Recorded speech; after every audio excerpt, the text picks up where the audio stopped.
Hey guys, welcome back to Tera, and today we're going to be looking at the Sorcerer class from the True Action Combat MMO Tera. This is one of the ranged caster options in the game. There's the only other one actually being well, perhaps Mystic and Priest are ranged casters, but Archer as well kind of fits into that mold of attacking from distance. And attacking from distance is very different in this game because obviously you have to aim your attacks, whereas you swing a sword with the melee classes, and that's pretty open and shut. You swing, it has a set pattern it follows.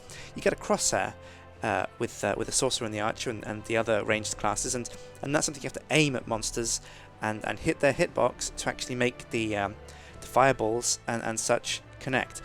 So let's take a look at what En Masse say about the Sorcerer.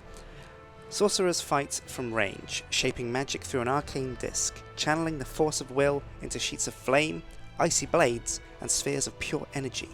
The sorcerer strikes and evades and strikes again, flanking the foe, leaping out of danger, playing a game of position. With only sorcerer's robes for protection, staying clear of attacks is vital, and dealing massive damage in a spectacular fashion is all in a day's work for this explosive class. So basically what they're saying is the Sorcerer is a glass cannon, like you're used to in a lot of other fantasy games where the caster, the Sorcerer, the Wizard, can deal massive damage but cannot take very much at all, as evident by their cloth robes. It's not something you want to be wearing when someone is running at you screaming with a giant two-handed sword. You're not really going to be able to stand there and take his blows, so they've got a bunch of spells that are really great for getting them out of combat in a jiffy, and a bunch of spells that are great for doing a lot of damage while they are there in combat for that brief amount of time. They also have a number of AoE options, a lot of big fireballs, flame pillars and things that they can conjure up from the ground to do massive damage to not just one creep, but several creeps in an area. And you can see that Chunky Papori is displaying some of the more... perhaps the Elin in some shockingly revealing dresses, but never mind. I'm sure we can look beyond that to perhaps what the Baraka, coming up next, there we go, is displaying on his fine personage. The Sorcerer is a very strong PvP class. They can conjure all kinds of snows and snares to tangle up the enemy who's trying desperately to get into range to deal damage to the Sorcerer. They'll often be out of range and kept at bay by the wide array of skills and abilities that the Sorcerer has to fend them off. Sorcerers have this weird kind of weapon. It's like a steering wheel. You'll see it on their backs when they're not using it, when they're not in combat, but it's basically what they use to channel their energies through. And yeah, it's called the Sorcerer's Disc, but to me it just looks like a steering wheel. And you'll see what I mean very shortly when after you've seen this High Elf's cloth armor options, we roll into the game. I can show you the spells and abilities, and you can see my female Castanic sorceress in action. So let's take a look. So here we are. Here is my sorceress. Her name is Trollop, and I wonder if you can guess why I've called her Trollop. Might have something to do with her clothes or the awkward angles you can get, especially when she runs, since she kind of likes to poke her bottom at the camera when she runs, and she runs kind of sideways, like a cat almost. But yeah, anyway, let's move on to what's important about the Sorceress, and that's the skills and abilities. It's only level 11, my Trollop, my Sorceress, but you get a fair few spells at level 11. There's a great deal more when you level up, but I'll show you what we've got at the moment in the interim. So let's find a nice plump juicy boar for us to test our stuff on. Yes, you'll do fine. Now let's have a look. The left click is opening and shut fireball, standard fireball from any game you might have played before. Shoot a fireball at one target within 18 meters. Does less damage to far off targets. So let's see how that works. As you can see, it's got a fairly decent range, probably similar range to the Archer arrows and the Priest. The Priest kind of base spells. Moving on to the right click, and this is strange because with every other class I've gotten something defensive, something that can heal me or help me in combat from taking damage. But But on the Sorceress I get a Flame Pillar, which is another offensive spell. This summons a column of flame in front of you that burns enemies within 3 meters. So this is something for if they get too close, or if you've managed to stun them and they're close, you just right click and it brings up that small little area that sets them on fire, starts them burning if they're caught within it. And it's quite powerful, quite destructive. But I'll show you that on a pig in a few moments. Moving on though, our C, which is where we usually put our escape spells, has backstep. Take quick steps backwards and out of harm's way. Okay, great. Let's try that. And that's pretty simple. That's exactly the same almost as the Archer one. In fact, it probably is exactly the same. Animations and all. Might have a different name, but probably doesn't. And once again, it's good. It's got decent range, decent escapability from that one. Let's move to our number 1 spell. Arc a fiery projectile 10 meters away. This is Magma Bomb, rank 2. Arc a fiery projectile 10 meters away, where it explodes in a 3 meter radius. It's not sort of huge radius, but let's see what the range is like on this, see what it looks like. Yeah, so that kind of drops something in front of you, firebomb, like an AoE kind of explosion. This does a lot of damage, so I've been using this a lot while leveling up because it's really destructive. So let's take a look at what we put on number 2. Painful Trap. Set a trap that explodes when stepped on. Trap lasts 10 seconds. See, I was originally thinking this would be quite small, you know, like a small kind of hunter trap. If you're used to the archer, an archer trap maybe. But no, you put this down and it's massive. It's a huge ring, and if someone crosses that, they explode. They don't take a lot of damage, at least at this level of the skill, but or my item level, but they take damage, and that's significant. So it's a good kind of setup before combat begins. Let's move on to number 3. We've got Ice Needle.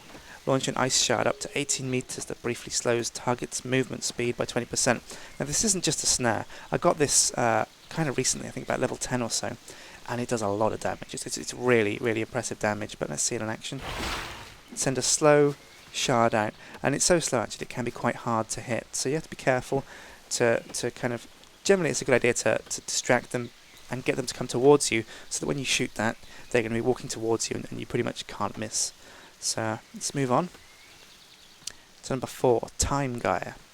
Briefly immobilize up to 3 targets within 18 meters, prevents other players from using evasion and movement skills. Effect ends after the target takes damage or is knocked down. Press the skill button once and mouse over to lock on targets. Then press the skill button again to shoot at all targets. Okay, so that's like similar targeting to how the archer would spread his arrows across with a volley, or how the priest would use one of his heals. Let's try it on some wasps. So you press 4, target them both, and bang, they're slowed. Doesn't do any damage, so those guys are going to come at me as soon as they're unsnared, like they have. But then I can just follow that with a flame pillar, smoke them. No problem, no sweat. Is that a shoe? That looks like a shoe, doesn't it? Oh no, it's a strange kind of buzzsaw tank for cutting down trees, I suppose. Let's not get distracted though, because we've got one more spell, and that's Mana Infusion. It's just a staple kind of out of combat. Let's regenerate mana. You regain 120 mana every 2 seconds for 25 seconds. Effect does not end even combat starts. That's a bit of a typo there, but there we go. Let's channeling that. Lovely. Oh. All her animations for the female Castanic quite kind of sexualized. As you can imagine, it's a very kind of sexed up MMO being Korean, but yeah, let's try some of these then. Let's queue up some chains.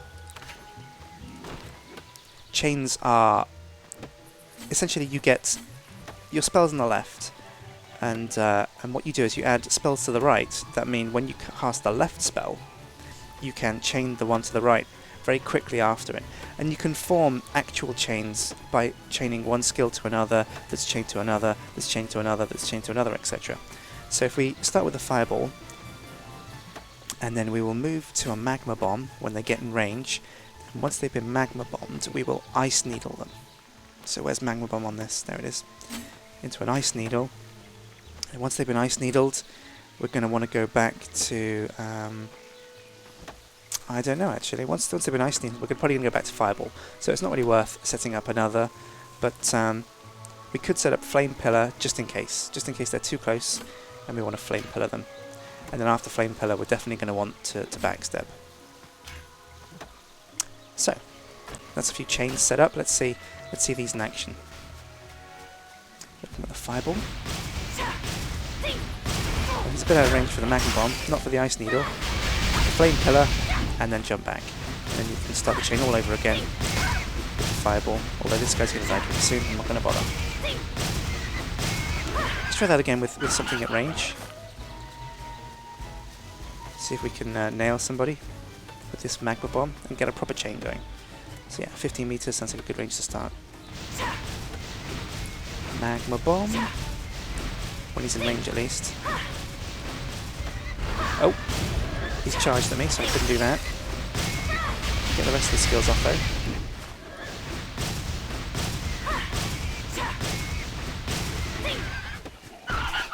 Let's try this again without, hopefully, the charge screwing things up. Magma Bomb. Ice Needle. Flame Pillar. And back. And that's the chain over. And that's pretty much how it works. I think I've shown you everything in combat except the explosive trap. Oh heavens, this Bapori's trying to attack us.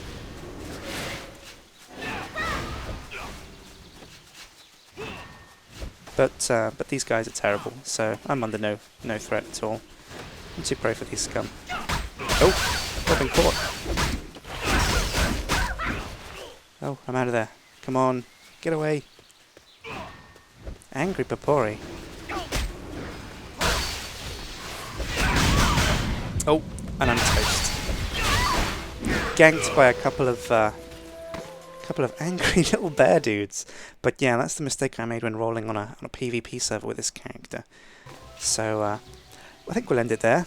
You've had a small taste of what the Sorcerer can offer, and yeah, as you get up the levels, you'll gain access to much more spells, much more abilities.